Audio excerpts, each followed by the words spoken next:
Good morning. Hi, everyone. I'm Stacy. This is Walking in My Shoes, and we're loving my veteran this morning. Let me grab some coffee. I'm on time for a change, so that could be a little interesting. Let me send this real quick prayer text to someone that needs it quickly. So let me just do that while I'm waiting for all y'all to come on this morning. Hello, hello, hello. Get ourselves together here. Sorry, y'all. I needed to do this earlier, and I was a little behind.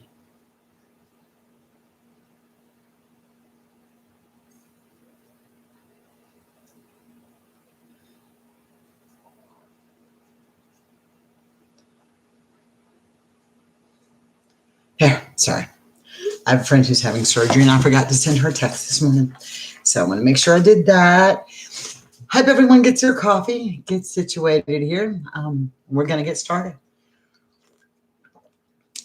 So let me just tell you what all is coming up with Loving My Veteran this week.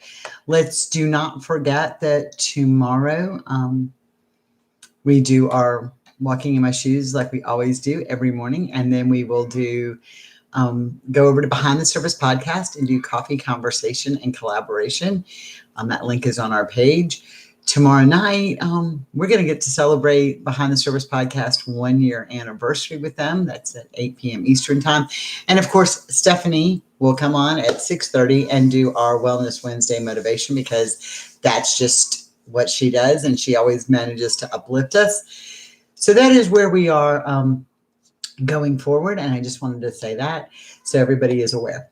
Yesterday, we talked about abuse. We talked about that I became, this is my story. This is how I'm sharing abuse. And we're going to get into a lot more detail and a lot more graphics over the next couple of days, maybe even week, just kind of go into where we are and describing the journey of abuse. We talked about how we can become our own first abuser. It is the dialogue in our head that tells us we're not good enough. We're too fat. We're not good enough. We're not smart enough. We're ugly. We're dumb. I mean, all those things. And if somebody said those to us, that would be considered abusive. But we say it to ourselves, and it's just our voice, and we are abusing our own selves. So with that, there are other factors that contribute to those voices in our head that help us feel the way we feel. There are outside sources. There are outside sources, and I'm not talking about people quite yet. I'm talking about outside sources. I can remember, and this was years ago because my kids are in their 30s. I can remember years ago being told that you needed to breastfeed your child. I mean, that was what they wanted. Everybody needed to breastfeed, and they still do. And I am in the medical field, and I know how incredibly good it is for your child, especially in the very beginning, to get breast milk. But there's some people who just can't do it. Okay, for whatever reason, either the baby doesn't latch on, it doesn't fit into their schedule, they're just not going to do that. They opt to formula feed their baby. Well, when you're told from the time you first find out you're pregnant until the baby is born, and they even want to delay giving you formula in the hospital till you try to do that. I knew that with my schedule, my lifestyle, my parents were going to be, lived right there, and they would want to come get the baby, and my grandparents. I wasn't always going to send my boob. Okay. So I opted to formula feed my kids. Y'all have to hold on for 1 second. Let me grab this. Hello. Hey. Yes, darling. I'm in the middle of a live, but I can hold up for you. What you got, dear? Okay.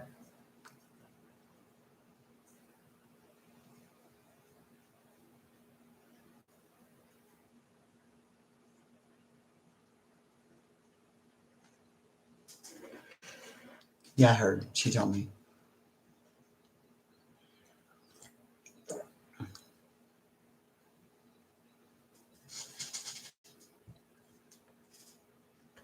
Okay. Yeah, and I will talk to her, Shane, too, before she goes. So her mindset's a little better. Okay, yeah. Yeah, I will. Thank you, darling. Bye. Sorry, that was a really important veteran call that we needed to take. So sorry. We're going to talk about there are outside sources that create this in your head, and this was one of these examples, but this is not my example to share. This is one of these examples of an outside source makes you question: did I do the right thing? Am I good enough? Am I this? Am I that? And we have that. That happens for us. Okay, those all happen to us. And we get these outside sources that we have no control over that make us feel in a way that create these outside voices. So I'm back to the breastfeeding thing, right? So I'm going to breastfeed my baby, right? Not doing it. I'm on bottle feed. But the whole time, I'm like, the nurses would even come in and go, oh, you're going to bottle feed? Like instantly, I became this bad mother. And so I was meant to feel like I was a bad mom. Whether I hadn't even given birth yet, right? Like I'm making this decision. So I think, no, I want my child on formula. And they're like, oh, but that's not. Look, this is my choice. This is the one I did that was best. And when I talked to the pediatrician, it was really the best because at the time I was an insulin dependent diabetic. Good morning, Jane. I was an insulin dependent diabetic that had gestational diabetes and that sugar fluctuation. They absolutely knew that my child could not have. When baby number 2 came, I was on phenobarbital because my blood pressure was so high. And they were afraid of seizures and they didn't want that to carry over. And they knew it was not good. And yes, I made those choices being a good mom in my head. I thought, hey, I'm making the best choice. But all these people who didn't know my story were telling me, ooh, you're a bad mom. You're a bad mom. I mean, even my friends who would breastfeed, oh, but that's such a great way to bond. Well, that's beautiful, except for if I give my kid seizure medicine through my breast milk, he's going to be laid out on the floor. Right? Good morning, Nakia. So these outside sources control the dialogue in your head sometimes. And these outside sources are as detrimental to your care, and it creates this abuse that now outside sources have created the voices in your head that are abusing you, that question whether you're good enough or not. How many of us have gone to work? I mean, most of us have worked at some point in our life. Have you ever had that ungrateful, that's right, sometimes, I'm not well all the time, so this ungrateful boss, right? That you do and you do and you do and you do and you do for this boss, and they're adding more to your plate, and they're adding more to your plate, and they're adding more to your plate, and they tell you, oh, we couldn't do this without you, and they're giving you this pat on the back, and then you watch them. You've put the presentation together for them. You got it all little, you've gone above and beyond. It's all in the little report presentation folders, and looks like we have been to the printing company to do it. In reality, we did it in my office like 10 minutes before all the people showed up, and it's all laid out. And I've gone out of the way, and I've brought in, like, we're going to have really important people there, so we're going to use real china and not paper cups for coffee. We've done that step above, and your boss is patting you on the back, and they sit there in this meeting that you're listening to, whether you want to hear it or not, and they're like, oh my gosh, things look great. And your boss says, well, yeah, I really worked hard on that. You. Hold on. I was the one who did it. Now you're making me feel like I'm not worthy because you couldn't even give me credit for it.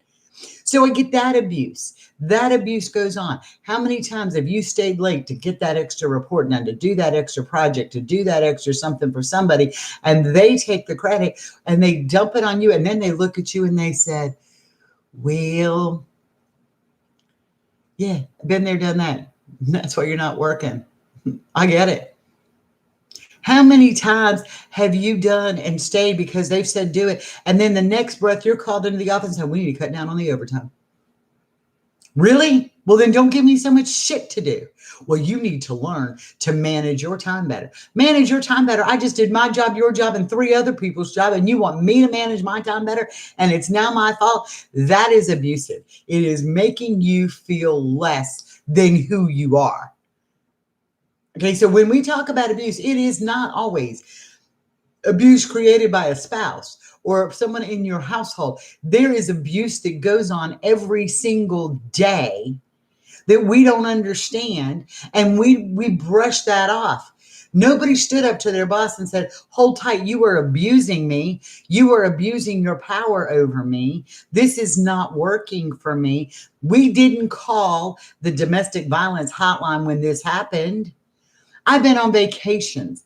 I was on a vacation at Disney, 4 hours away. And my boss called me and said, hey, we've got a critical transfer that's going to go out in the morning, and you're the only one who knows how to take it. I need you to come back and take it if you still want your job. That's not abusive. That's threatening. So now you're in this dilemma. You've paid for this vacation. You're here with your family that you only see maybe once a year. You're doing family thing that is important. You've turned in the paperwork the way you're supposed to. They know they can do it. Actually, the one other person that could do it was my manager. And they were like, no, I'm not getting on that truck. I need you to drive 4 hours back to take a 3-hour transfer, and then you can go back. That's not abusive. That's not putting you in a situation. If we did that to our spouse, or our spouse did that to us, it would be abuse all day, every day. You're going to do this, or I'm going to punish you, would be considered abuse all day, every day. And that's the abuse we get from outside sources that make us doubt and question who we are. I didn't have the guts to stand up to that. I finally did. But it took it. I struggled. I cried. I was worried for 3 days if I was going to have a job to go back to. No, I shouldn't be in that position. But I was in that position. So abuse is not always what we anticipate it to be. It's those things that fuel the fire in our head. It is those things that create questions of doubt to ourselves, where we say we're not worthy, we don't add up, we don't do it right. Well, if I would have planned the presentation better, maybe you would have given me credit for it. Maybe I would do that. How many times have you done all the work and somebody passes you over? You get passed over for the promotion.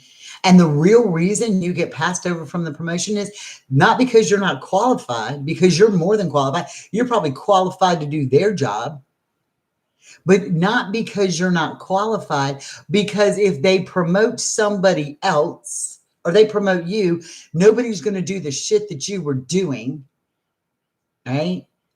So you have been looked over and told you don't matter for doing an amazing job. You're not getting the promotion. This guy that you've had to do all of his shit for and you've had to cover for them, this guy that you've had to do all of this for, this person is now your boss.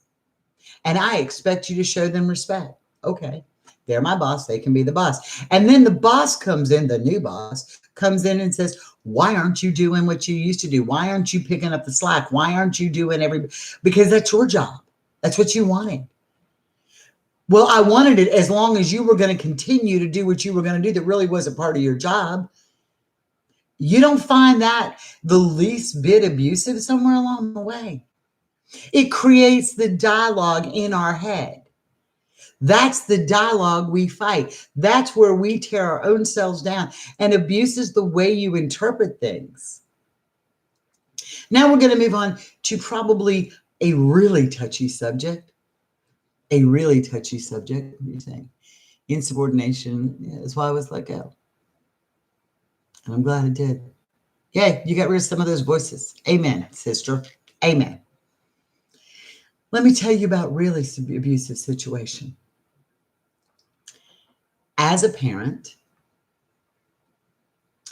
as someone who cares for somebody, if you did not take your child to the doctor when they needed medical treatment, would you be found guilty of child neglect? If you did not take your child to the doctor for medical services, would you be found guilty of child neglect? Absolutely, we would. Stacey, you're right. I mean, I'm over some of this crap that goes on in our abuse world. But would you not be found guilty of child neglect? Absolutely. So now we have a VA system, right? We have a VA system that tells our veterans they're not good enough. I'm sorry. You are 100% permanent and total. Boom, big stamp on your life. Bam, you are 100% disabled. Nobody, let's say they went at 18 and they stayed 6 years. Nobody at 24 years old is ready to accept the fact of a stamp on writing on your piece of paper, on your DD-214, that says 100% permanent and total disability rating.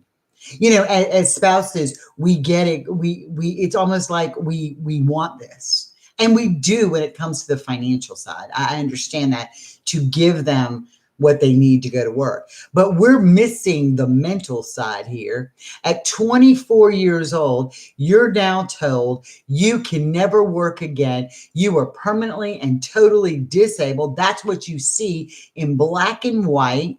What does that outside source do to your self-esteem? I'm 54, and I was told that. Actually, I was 53 when I was told that. Y'all have no idea what it did. It put me in such a dark place that I was going to take my own life. Those words are damning and they're abusive. Those words are damning and they're abusive. It's horrible. So now you've gotten this disability rating, and you sign up for, you know, when you sign your little piece of paper, you're going to get veteran benefits. And they tell you that when they discharge you. Oh, don't forget to go get registered with the VA. Okay, great. That's what I'm going to go do. Don't forget to go get registered with the VA. Your time in service qualifies you for VA. Good. Now your appointments don't matter. But he needs help today. I'm sorry. What's that last for again? Because we don't know him by his name or her name. What's that last for again? When were you seen? What are you calling for? You know, you can call 20 times and they're still like, what are you calling for? Oh, I don't know, because I'm ready to put a gun to my mouth. That's what I'm calling for, because I want to matter. That's what I'm calling for.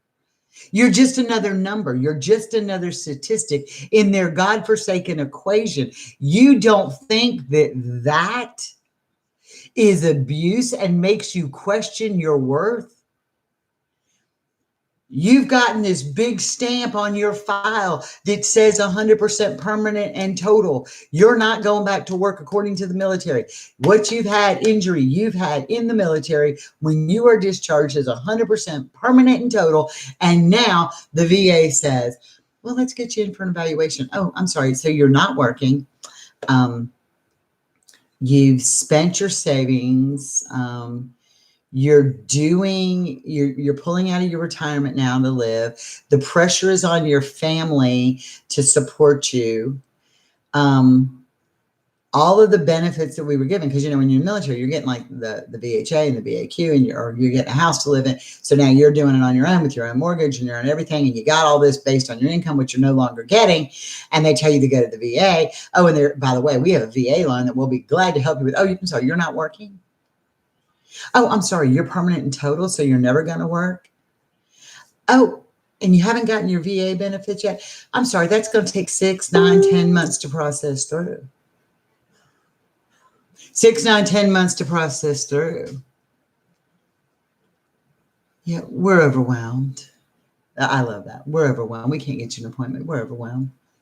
Oh, and to see, because we put that on your file when you got out, and then to see and fight for you to get it again. Not fight for you to even get care, but fight for you to get that same ugly label, boom, 100%, permanent and total, to get that same ugly label stamped on your next file of life.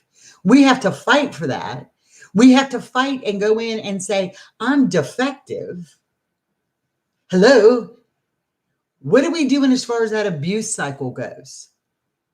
You're walking in and you're going to say, you've already told me I'm defective once. I feel down. I want to commit suicide. I don't feel like I have a purpose. I don't have a house. I can't provide for my family. I can't do this. I have nightmares. I wake up in night sweats. I have rage. I need help and I need a rating. And you go in and you apply and you want them to say, I'm defective again. I'm lost. I would be, and I'm going through this, not through the VA side, but through the government side. I'm going through the same thing. I nutted up yesterday, and I will talk about that in a minute. But now they're going into this, you're defective. Oh, and by the way, the military doctors, because you're told this, right? The military doctors are some of the greatest doctors in the whole world. So they've decided that you're 100% permanent and total. And now you're going to go through a new evaluation on the VA's terms. I'm sorry. And the VA clinic that draws your blood, right down the road. Well, we're going to send you to an outside source. Oh, your trigger. One of the things we know that causes you harm is riding in a car for 4 hours. So we're going to ride you 4 hours to the convenient care in another town, in another state to get blood work and an x-ray. What kind of an abuse is that? Because if we as parents didn't provide appropriate medical care for our children, we would be charged with felony child neglect. But it's okay for the VA system not to provide appropriate care for our veterans because it's the VA and you're just a number and you're a statistic and you don't really matter. Here we go. You're a number, you're a statistic, and you don't really matter. You're being told that. What is that doing to the voice in your head that you already carry guilt with? What does Melissa say? Yeah, it's psychological abuse, hands down. It is a huge pill to swallow. Nikita's right. It is a huge pill to swallow.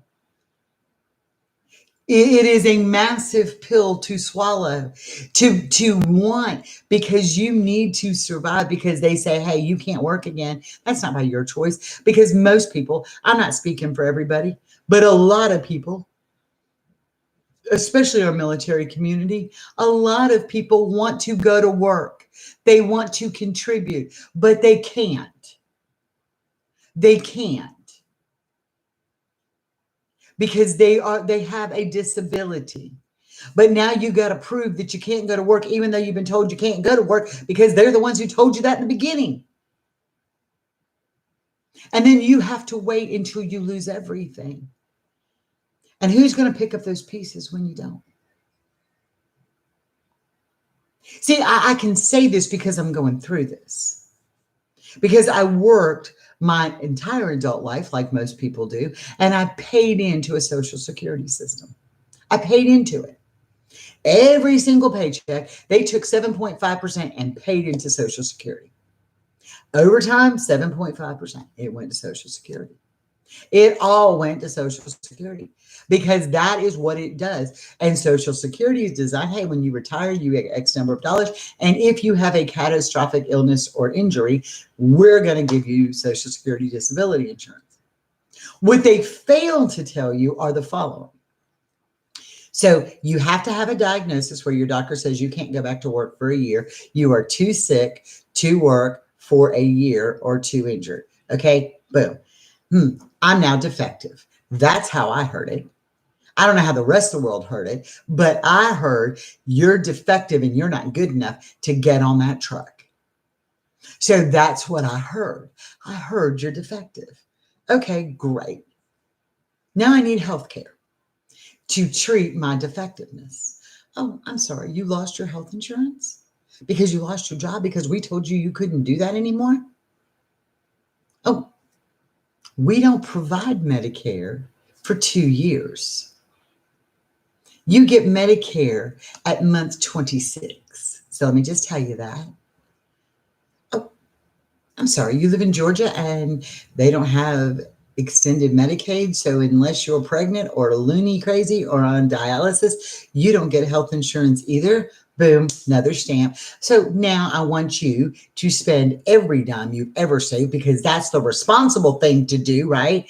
Every dime you've ever saved to pay for all these treatments that you have to have, so we can continue to say you're defective, because you know what? You can't get Social Security disability if you're not under a doctor's care. Here, you see how this cycle goes. Defective, now you broke and defective. Now you're broke, defective, and don't matter. Hello, is that that's the dialogue that is coming in my head from an outside source. From an outside source, that's the dialogue you're putting in my head. And then you wonder why I struggle with depression at times. You wonder why I think, hey, my life would just be better if I die. You wonder where all that comes from. No wonder I go through depression. No wonder I go through abuse. Now I read these comments.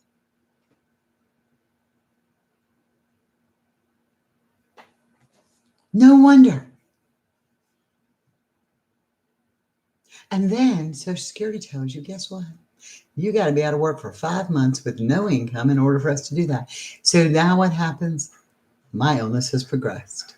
My doctor says you need to go under hospice care, which I do. I'm good with that, because I figure God knows when I'm leaving. So I send that paperwork on up to Social Security, and they have by law 14 days. And now they've said, oh, well, we can't approve that yet. You need a psychological evaluation. Psychological evaluation, you keep telling me I'm defective one more time. I just told me I'm going to die.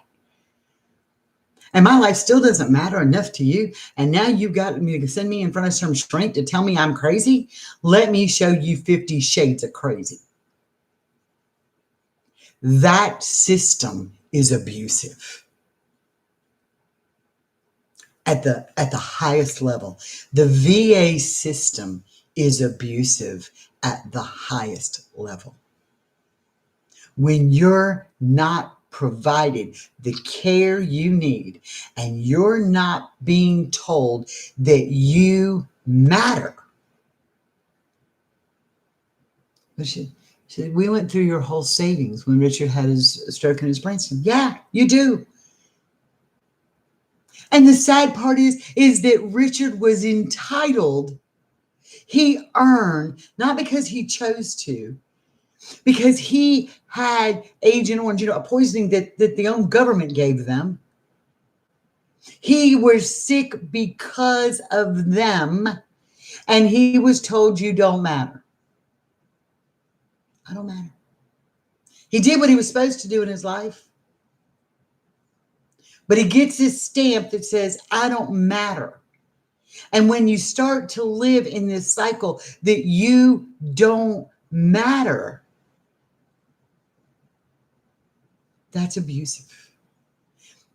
People who are abused take their own lives.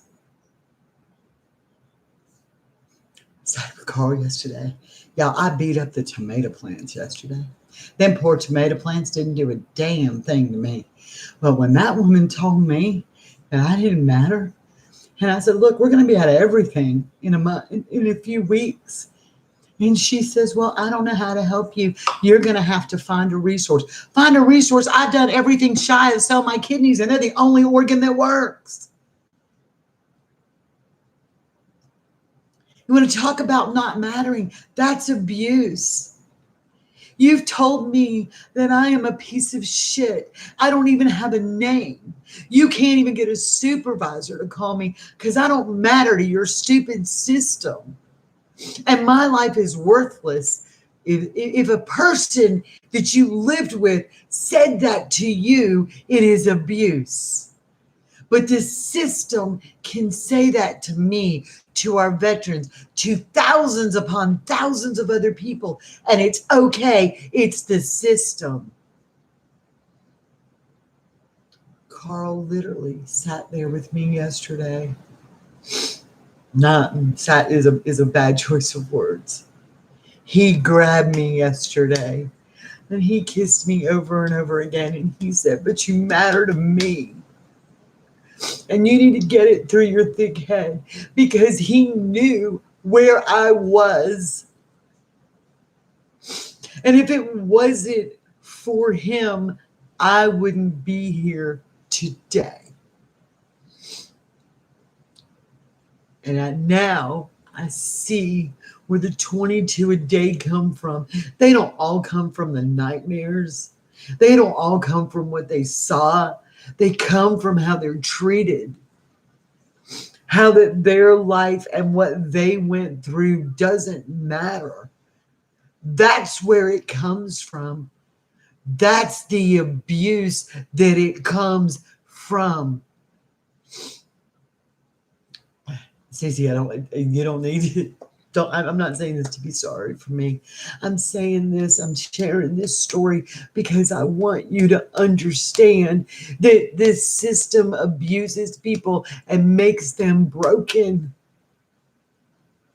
And if we had this in our life, if somebody we lived in our home with every single day said, "You don't matter, you're a piece of shit. I don't care if you get health care. I don't care if you have a place to live. I don't care if you have food. I don't care if you have power. I don't care." It would be abuse and somebody would be in jail. So the abuse we share and we go through is not always the abuse the way we interpret it. And that's what's important. It messes with your personal dialogue. What your brain is telling yourself, and what your brain tells yourself is what you believe. And what you believe is what you are programmed to hear. I don't matter. And we've all had it, whether it's been at work, whether we've been judged about whether or not we breastfeed our kid, whether it's people who can't have children and somebody walks up to them in a store and says, "Happy Mother's Day." And they're like, "I don't have any children." And they're like, "Oh, but you chose not to have children?" No, I didn't choose not to. I can't. I said that they're judging you because you don't have a child. No, I wanted one. I would have given anything for one, but I can't. So now you're going to judge me. And now you make me feel defective. No, all of that is abuse. It plays with the dialogue in our head. So there are so many external factors of abuse at a level. When we define abuse and you look at abuse exactly the way it is defined, exactly the way it is defined, and you look at that, we do it to ourselves. The outside world does it to us, and it is not necessarily from the people we live with. If you don't think that I said some ugly things to Carl yesterday, I can't take them back. And all he was doing was loving me. And I can't take those words back. And the reality is that other than a handful of people, and people who would know that I did because I'm not on here at 9 a.m., nobody would even know that I'm gone other than Carl. Not my friends that are always going to be there. Not even a lot of my family, because they all have their own life. And that's okay. You should have your own life.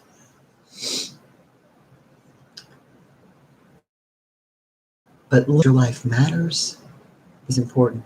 And the only person who can change that is dialogue when the outside world continues to beat you up.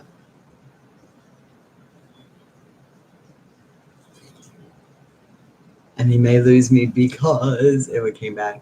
We're having a heck of a storm. Besides that, it's past my 30 minutes. We're having a heck of a storm, so I'm sure we're going to lose stuff along the way. I would know you'd be gone. I know. I know I was gone too. And I'd miss y'all too.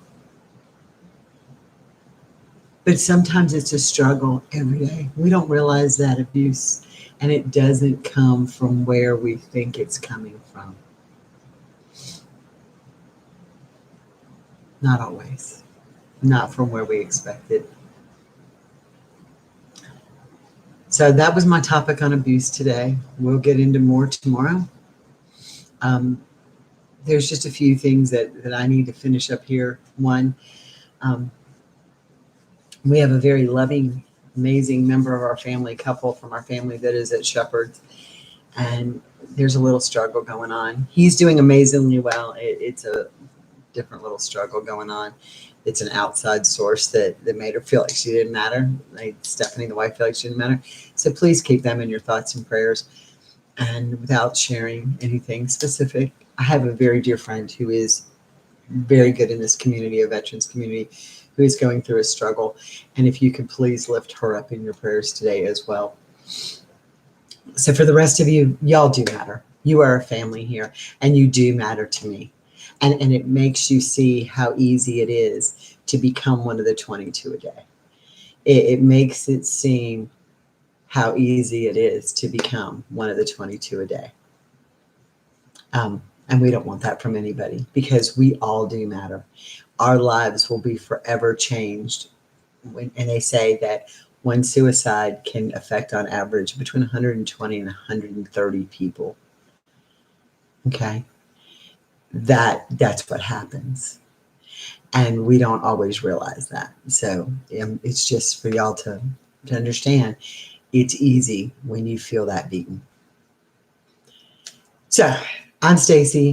This has been Walking in My Shoes. We are loving my veteran. All of y'all have a blessed day. Please keep those people in your prayers, and so many others that are struggling. Just know to reach out to someone. We are all here for you.